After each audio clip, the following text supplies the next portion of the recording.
আপনি কি পশ্চিমবঙ্গ সরকারের জিপিএফ বা সিপিএফ এর গ্রাহক? তাহলে এই সরকারি ঘোষণাপত্রটি আপনার জন্য অত্যন্ত গুরুত্বপূর্ণ। মাত্র ১.৫ মিনিটে জেনে নিন নতুন করে কত শতাংশ সুদ পাবেন এবং কারা এই সুবিধার আওতায় থাকছেন। চলে আসি মূল বক্তব্যে।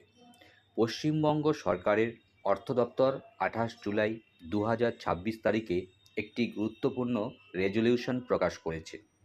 এই বিজ্ঞপ্তি অনুযায়ী ১লা জুলাই ২০২৬ থেকে ৩০ সেপ্টেম্বর ২০২৬ পর্যন্ত জেনারেল প্রভিডেন্ট ফান্ড অর্থাৎ জিপিএফ এবং অন্যান্য সমজাতীয় প্রভিডেন্ট ফান্ডে বার্ষিক ৭.১% হারে সুদ দেওয়া হবে। এই সিদ্ধান্তের আওতায় কারা রয়েছে জেনে নেওয়া যাক। ১.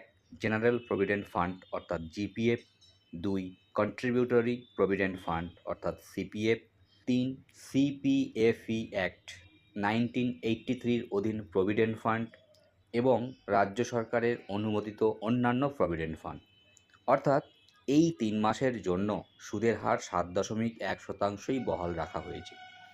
যারা নিয়মিত জিপিএফ বা সিপিএফে টাকা জমা করেন তাদের জন্য এটি একটি গুরুত্বপূর্ণ আর্থিক আপডেট।